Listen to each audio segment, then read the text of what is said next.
Welcome to Mickey, Marvel, and More, Disney news, commentary, and opinion. From theme parks to Thanos and from Skywalker to Skyliner, my family and I will discuss it all. So let's go! Please stand clear of the doors. Por favor, manténganse alejado de las puertas. Hello, Mark here, and welcome to another episode of Mickey, Marvel, and More.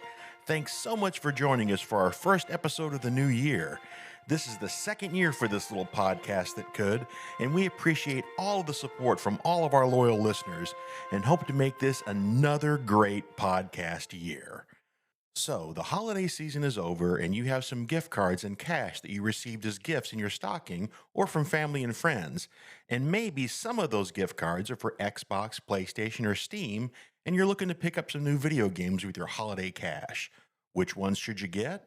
Well, this has been a great few years for Disney licensed video games, so the boys and I are going to sit down around the virtual table in the family chat and list a few of our favorites and let you know what we think about them. But before we get to all that Disney gaming goodness, how about a little news from in and around the Disneyverse? Another cool part of My Magic Plus is FastPass Plus. It's great because you can reserve access to select attractions and shows in advance when you use FastPass Plus. The holidays in Walt Disney World have wound down and the decorations are put away, but something tells me that it's going to take some time before all the bags of money are counted. Despite what's been called a weak economy, Walt Disney World was packed over the holiday season. But I think the most puzzling thing, and something that's a little concerning, is that Lightning Lane Premier Passes were selling out all over the place, sometimes for all 4 parks. For those that don't remember, Lightning Lane Premier Pass is a pass that guests can purchase for one day for an individual park that allows them to jump to the head of the line using the lightning lanes for all of the park's attractions that allow it one time per day without having to make a reservation.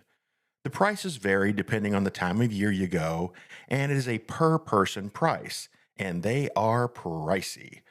But they were selling out regularly over the holiday season, especially at the Magic Kingdom. And with a price tag of $449 per person per day? Wow. Keep in mind that that is over and above what you have already paid to enter the park. The cheapest of the parks over the holiday season was Animal Kingdom at $167 per person per day. This is insane to me.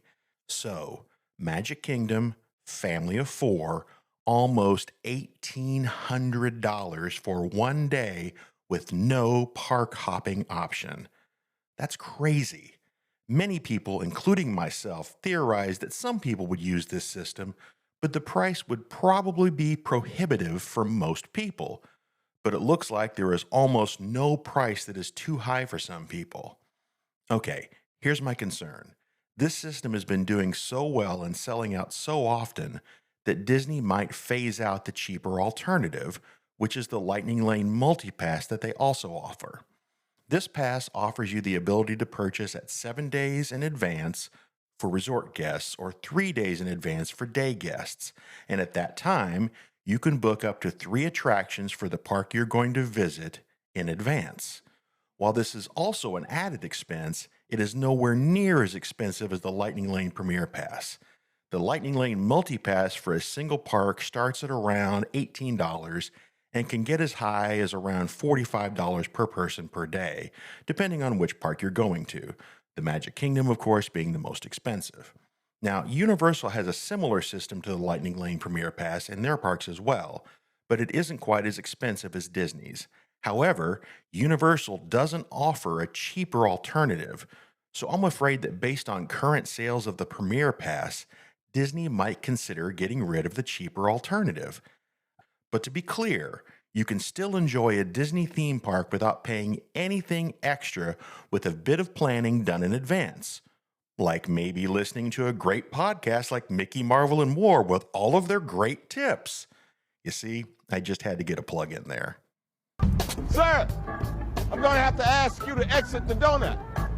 This coming year is going to be a huge year for the Marvel Cinematic Universe. Some might say that it's even a make or break year for the entertainment giant. Marvel only released one major film last year, and that was Deadpool and Wolverine.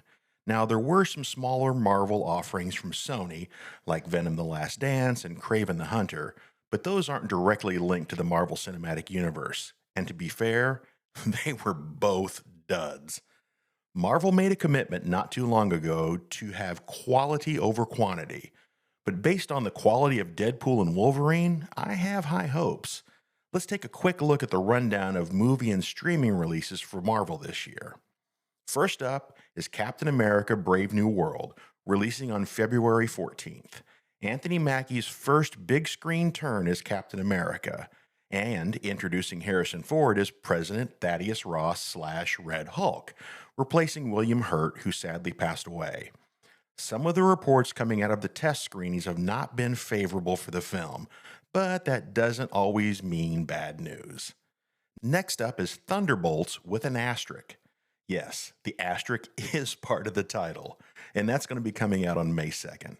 The Thunderbolts are sort of the Suicide Squad of the Marvel Universe, sort of your bad guys hired to do good things. Not all of them are 100% bad like Sebastian Stan's Bucky Barnes, but he definitely falls in the gray area. And the final film on the Marvel slate for this year is The Fantastic Four First Steps, releasing on July 25th. Marvel's first family finally enters the MCU. It's going to be a retro-inspired film set in the 1960s. But the theory is, at the end of the film, they will somehow be in the MCU proper timeline. Many people are hoping for a teased cameo of Robert Downey Jr. as Doctor Doom, but we'll just have to wait and see. On the streaming side of the MCU, first up will be Daredevil Born Again, set to premiere on March 4th on Disney+. Originally, they planned to separate themselves from the Daredevil Netflix series, but in the early stages of writing and filming, they decided it was best to stick with the characters that everybody already loved. So not only do we have the return of Matt Murdock as Daredevil, we will also get Karen Page, Foggy Nelson, and Wilson Fisk. One final live-action series coming out on Disney Plus this year is Ironheart, which is set to premiere on June 24th. It's a spin-off from Black Panther: Wakanda Forever about the character Riri Williams. I don't know a ton about this series, but I do know it was filmed all the way back in 2022, and they've had it on the shelf ever since. My theory is, once they completed filming, they were in the middle of the glut of Star Wars and Marvel content and decided to hold it back. There are also other animated series on the slate as well as some other Marvel content, so be sure to check out the show notes for the whole slate. One thing is for sure, though, it's going to be a big year for Marvel fans. No, I am your father. Did you know there was a new Spaceballs movie coming out? I bet you didn't. Spaceballs 2, starring and written by Josh Gad, is coming soon. And believe it or not, Mel Brooks will be involved. But to pitch the idea to Brooks, Josh Gad had to sit down with the 98-year-old actor, writer, director and explain the latest crop of Star Wars films to the Hollywood legend. Gad said he felt like a combat vet just going to war in front of one person. Josh Gad continued to describe the meeting with Brooks by saying, "So, I pitched for 40 minutes. It's literally like I'm a combat vet just going to war in front of one person. I'm sweating. I'm getting into every line and every beat and every comedic set piece and every reveal. I'm painting all of it, and I'm speaking to how this speaks to a certain Star Wars moment, etc." Gad says that Mel will be heavily involved, and the film itself will be a love letter to Mel Brooks' entire career. The original Spaceball film came out in 1987, 4 years after Star Wars had been last seen on the screen. As a 17-year-old kid at the time, I really didn't like the film, and I was confused as to why it had come out so long after the trilogy had disappeared. But over the years, this film has become a classic to me. Well, maybe not as funny as Blazing Saddles or Young Frankenstein, but it is still comedy gold. For a Star Wars fan, Spaceballs is full of so many sight gags and inside jokes that if you've only seen the film once, you probably missed some of them. We'll see if Spaceballs 2 turns out to be a worthy sequel, but I have my doubts. I guess we'll just have to wait and see. And may the Schwartz be with you. That man is playing Galaga. Thought we wouldn't notice. but we did. The holiday season has come and gone, and I'm sure you were all good this year and received some great gifts from Santa and your families. Maybe a couple of those gifts in your stocking were gift cards for Xbox, PlayStation, or Steam. Or maybe like Sally in the Charlie Brown Christmas special, you requested cold hard cash, and you're looking for ways to parlay some of those 10s and 20s into some video games for your consoles or PCs, or maybe even mobile devices. Well, we have some good Disney licensed video games to recommend in this episode's Family Chat. To break it all down, we're going to bring in our resident video game experts. Once again, we're lucky enough to have Zach live with us here in our Yavin-based studios and not from his hidden Echo-based bunker in Chicago. Zach, welcome back.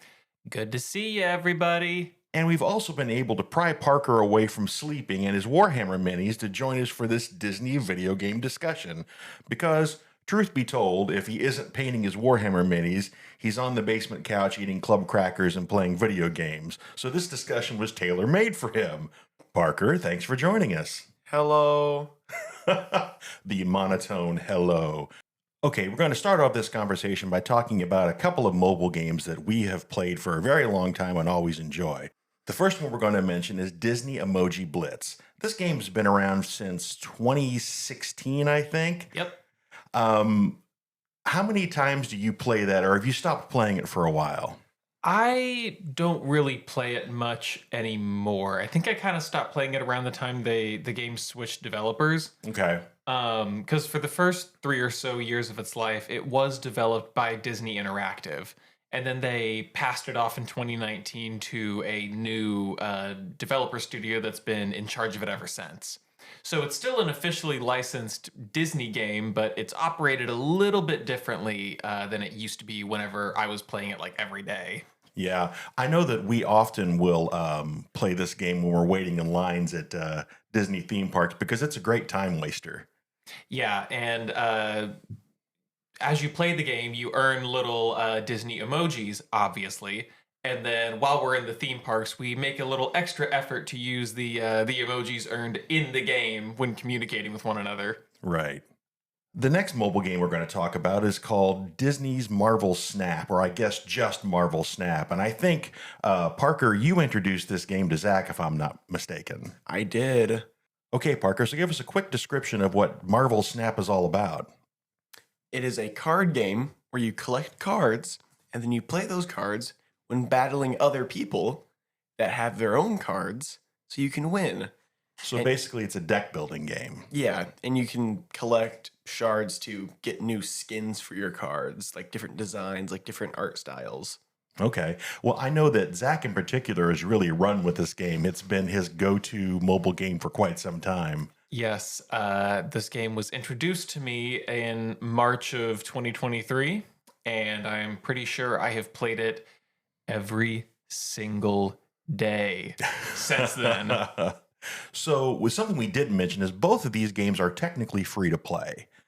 So, I know that we've enjoyed the Emoji Blitz game for sure, and I know that Zach has very much enjoyed the Marvel Snap. So, let's ask the question, they're free to play. Are they the kind of games that are free to play that you can actually play, or do you have to really end up spending money to really enjoy the games? What do you think, Zach? For Emoji Blitz, I remember one of the things that drew us to that game when it first came out, not just because of the Disney branding, but because this was a free-to-play game where we really felt you didn't need to spend any extra money ever to play it. And not to mention, the game doesn't force you to watch any ads. Like, it's relatively speaking ad-free. You don't need to spend a lot of real world money to earn the emojis. You can earn a lot of the things just by playing the game. All things considered, it's a pretty good game that is like actually free to play. Marvel Snap is a little different. That one encourages you a little more to spend money. I am guilty of buying the season pass every month. But that's the only thing I spend money on that game, I swear. But outside of that, which just allows you to earn a little extra things every time you play the game, Marvel Snap as well, I think for the most part, you can play without spending any real money because you can earn cards somewhat easily enough. I know in the community with that game right now, a lot of people are complaining about card acquisition and how easy it is to get new things, but the developers claim they're working on that to make that better. So I would say that Marvel Snap is also relatively actually free to play. Okay, so it is playable without being a money grabber where you've got to keep tossing money to actually get any enjoyment out of it. I would say very much so. The next game we're going to mention on our list is a game called Marvel's Midnight Suns from 2022. And we're not only mentioning it because one of our relatives, the boy's uncle and my brother-in-law, was a writer on the game, but the game itself is a very good game. And I believe the ratings are pretty good. Am I correct? Yeah, when the game came out, it was fairly well received. It received a couple of additional DLCs and updates in its lifetime. But what's really interesting about it is, though the game had a relatively short life cycle, I think earlier this year, it sort of had a resurgence in popularity, and people were like, hey, why was no one playing this game when it came out? It was fantastic. So, like, it's received sort of a second life in some ways. So, Parker, why don't you quickly describe what kind of game it is? It's a turn-based strategy game where you fight against AI. That's usually like one kind of like a Hydra villain or something. And you have one character that you build and that you customize. Then you have the rest of the Marvel, handful of Marvel characters. Rest of the Midnight Suns. Yes. Yeah, the Midnight Suns, what were they exactly? So in the comics, the Midnight Suns were a Avengers type team made up of Marvel's more supernatural characters. Okay.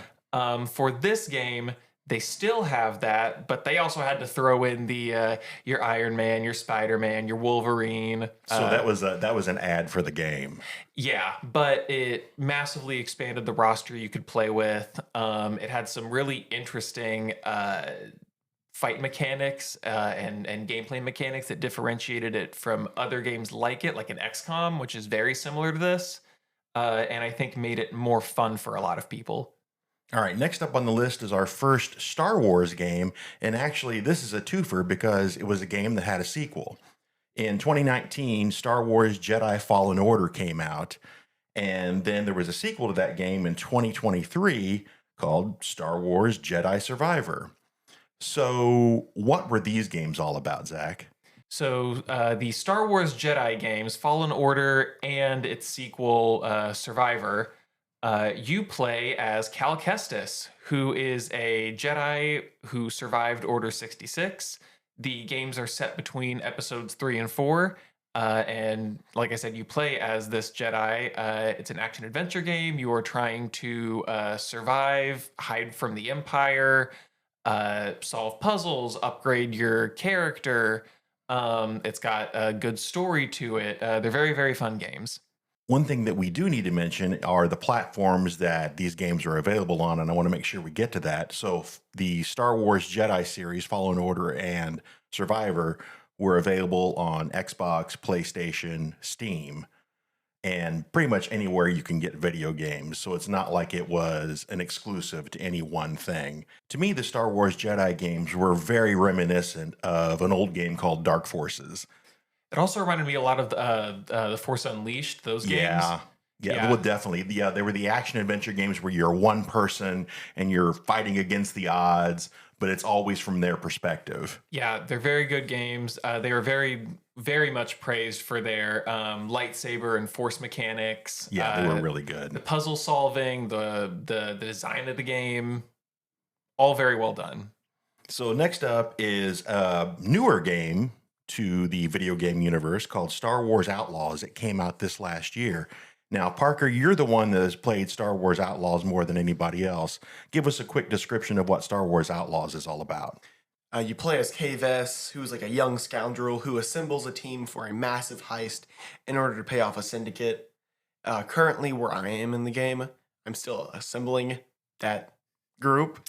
You have like access to go to, like, once you start, like, finish the tutorial on the first planet, you can go to a handful of other planets. Most of them are kind of unknown except for Tatooine, which I've still not gone to yet because I was prioritizing the other planets first. One of the big draws for this game when it was announced is that they were like, this is going to be Star Wars' first like big open world game. Right. And it was also interesting they chose to go with, you're not playing as a Jedi, you're playing as just someone in the universe. Some guy. Yeah. So Kves has a little pet creature Okay. called Nyx, and apparently it's voiced by D. Bradley Baker as well as. Wow. That's familiar to Clone Wars and Rebels fans out there. He's done a lot of voices for those TV shows. And also, this is set between episode 5 and 6. All right. And Outlaws is available where you can play any other video game. Yep. PlayStation, Xbox, Steam, any place you can get your other video games. So do you think that Star Wars Outlaws fulfilled its big announcement of being truly open world? I do think it is open world. Sometimes I feel restricted about where I can go, Okay. but it's not that big of a deal, honestly. I was imagining something else when I was hearing open world. Well, right. You're thinking about some of the more classic open world games like a Breath of the Wild. Yeah, or Red Dead Redemption. Yeah, where there's many planets to go to, but the individual maps on the planets aren't necessarily huge. They're still big, but there's a lot of empty space. For our Lego fans out there, how would you say this compares to Lego Star Wars The Skywalker Saga? Which truly it does feel open world. Yeah. Like you don't necessarily have to follow the story to enjoy the game. I mean, I feel like for Outlaws to progress, you have to follow the story, so you can't just do whatever you want. There's a lot of side missions because I've opened like the side missions tab, and I have like 9 other things to do. Was Outlaws super well received when it came out, or was it kind of mixed? I don't really It was remember. very mixed. Yeah. A lot of people did not like it because they were not a big fan of the open world aspect. They still felt limited. Open world, asterisk. Right. So I think we still give a positive review to Outlaws and do recommend it. I think it is a fun game. I watched Parker play it for a while, and I thought the mechanics were really neat. Okay, so next up, we're going to hop out of the Star Wars universe and hop into a universe that hasn't had great success with video games in the past, but this particular game has really hit the mark. It's Indiana Jones and the Great Circle. It came out this year, and this game has been really, really well received, and it has been a lot of fun. Parker, this is your bread and butter. You've been playing this for a while now. What do you think about the game, and what kind of game is it? It's like a story adventure game where you have you get dumped into like different locations. Like there's a setting in the Vatican where you get put in, and there's one mission to do, but there's a whole bunch of side missions you do while finding that. It's a very big open map area, which feels a lot bigger because you can only walk around. So it feels a lot bigger than it actually is. I find it a lot of fun. Like the combat in the game's a lot of fun. Yeah, it's got those classic Indiana Jones punch sounds in there where he sounds like he's punching the side of beef. Because even though you do have a gun, you don't use it very often because it's loud and you don't have too much ammo for it. So like the fist fighting is a lot of fun. I have a lot of fun just picking people up and throwing them at others. That says a lot about you, Parker. I picked up like you guys saw that concrete slab and I threw it at that guy. Right. To me, Indiana Jones and the Great Circle really feels like those classic LucasArts games from the 80s, 90s, and 2000s, where it's a lot of puzzle solving and with fights in between, and you've got this unified goal, but you have to solve all these puzzles to do it. And I think it does a really, really good job of that. Indiana Jones and the Great Circle is currently available on Windows and Xbox, but coming first quarter in the spring, it's going to be available on PS5. So keep an eye out on that one. Next up on our video game list, and quite frankly, I think the highlight of our video game list is this new game that just came out called Marvel Rivals. It has been pretty much the game of the holiday season. It came out right before Christmas, and you guys have been playing it almost nonstop since then. So Zach, give us a brief rundown of what Marvel Rivals is all about. So Marvel Rivals is a 6v6 hero shooter type game. If you are familiar with Overwatch at all, this is that, but instead of Overwatch characters, it is Marvel characters. There are a few other mechanics that make it different and make it interesting and fun. But at its core, this is the kind of game that it is. You have one team of 6 superheroes and supervillains fighting another team of 6. And each character has a specific play style and their own kind of abilities. So some of the characters you can find in this game, you have all the big hitters, you have all your main Avengers, your Thors, your Iron Mans, you have X-Men like Wolverine, you have some more niche characters like Jeff the Land Shark. Right. So the game already has quite a big roster to pick from, currently 33. Wow. And their next season is going to start here in a couple of days, and they're going to add all 4 Fantastic Four into the game. Nice. So clearly this game has a lot of potential for the future. The developers seem very dedicated to adding a lot of content into it and giving it a very long lifespan. So this is a good game to get invested in if you are wanting to have a game that's going to be supported for a long time, because that's what it looks like it's going to be. It's also important to note this game is free to play. I was just getting ready to add that. Yeah, so the game is completely free to play. The developers have said they will never lock any characters behind a paywall. The game seems pretty dedicated to a lack of microtransactions, which has been a big issue in games like these in recent years. For sure. So it looks like something that Marvel Rivals and its developers are very dedicated to is sort of righting the wrongs of games like this in years past. I mean, currently in the game, the only thing that like costs real world money is like skins, the battle pass. But it's not necessary to play the game well. No, like it's all cosmetic. The game, like by itself, you can play just by devoting time and getting better at playing its many characters. So Parker, what are your thoughts on Marvel Rivals? What do you think about the game? I know you've been playing it a lot too. I mean, I'm really enjoying it. I'm having a lot of fun. I played a lot of Overwatch when it first came out. I was a lot younger, and I played some Overwatch 2 when that came out recently. And they were both a lot of fun, but I kind of lost interest in them over time as the game kind of got boring and the characters kind of got boring. They didn't add too many characters. But Marvel Rivals has felt really nice because they've have all these characters at launch. Because in Overwatch 2, you had to unlock all of them by leveling up. But I'm really enjoying Marvel Rivals. It's kind of a breath of fresh air for the genre. I think so. This is not a genre I typically play, or at least not one that I have played in my like older adult years. But I saw this game when it was announced, and I saw what it was promising, and it hooked me, which I was surprised by, and now here I am playing it all the time. So I would definitely say for us, the big recommendation from this family chat is definitely Marvel Rivals. Free to play. All the other things you can pay real money for are just cosmetic. You can get the battle pass, but you don't have to have the battle pass to enjoy the game. And Marvel Rivals is available on all the platforms, I believe. Yep. Xbox, PlayStation, and PC. Yeah, I would say Disney is in a bit of a gaming renaissance at the moment for all the things that fall under their umbrella. Yeah, they've had some really big hits with, Indiana Jones and the Great Circle, Marvel Rivals, the Outlaws game, and the Survivor series have all been really big games. So we definitely recommend here at Mickey, Marvel, and More, for sure, if you take anything from this family chat, go out and play Marvel Rivals. All right, boys, thanks for joining us, and we'll see you next time.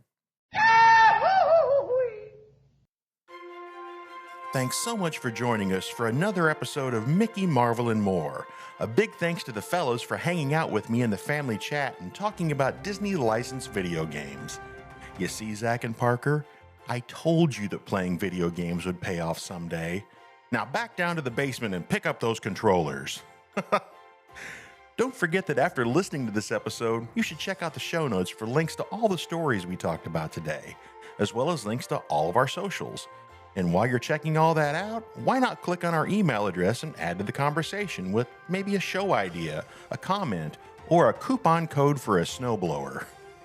Our email is mickeymarvelandmore, all one word, @gmail.com. Come on, do it. You know you want to become an official friend of the show? It's a very exclusive club. Hey, and keep an eye out for our next episode, because it's going to be another milestone episode. It will be episode 25, and we have something really fun planned, so stay tuned. As always, if you enjoyed this episode, my name is Mark, and this has been Mickey, Marvel, and More. If you didn't, then my name is Zamphir, and this has been How to Tune Your Pan Flute.